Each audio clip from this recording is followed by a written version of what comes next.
Central government employee కాబట్టి వెంటనే central vigilance దీని మీద ఎంక్వైరీ చేయాలి.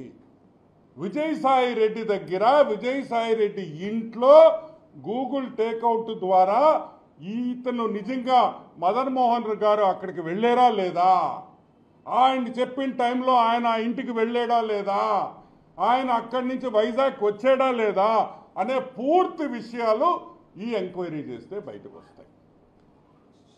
సరే, జిల్లా విషయం బయటకు వస్తే ఎందుకు విజయసాయి రెడ్డి ఆమెకు డబ్బులు ఇచ్చాడు అనేది ఒకటి బయటకు వస్తుంది. ఏమేమి పనులు చేయించుకున్నారో వైజాగ్లో, ఏ ఏ ల్యాండ్స్ దొంగతనం చేశారనే విషయం కూడా అన్నీ కూడా బయటకు వస్తాయి. సో వెంటనే దీని మీద మనం విజిలెన్స్ ఎంక్వైరీ మనం అడుగుతున్నాం. అన్ని విషయాల్లో కూడా ఈరోజు వైజాగ్ దోపిడీ చేసింది విజయసాయి రెడ్డి అనేది అర్థమైపోయింది.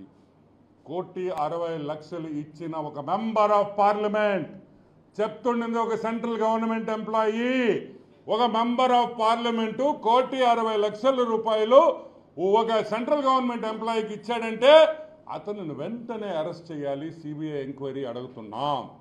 ఎందుకంటే it is a serious matter.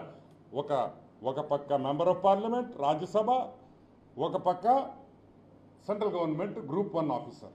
ఒక గ్రూప్ 1 ఆఫీసర్కి 1,60,00,000 ఇచ్చాడని ఆ గ్రూప్ 1 ఆఫీసర్ ఒప్పుకున్న తర్వాత ఈరోజు విజయసాయి రెడ్డిని వెంటనే అరెస్ట్ చేసి సిబిఐ ఎంక్వైరీ చేసి మొత్తం ఒక 2 లాఠీతో 2 తగిలిచ్చేస్తే అన్ని విషయాలు బయటకు వస్తాయని కూడా నేను మనవి చేస్తున్నా.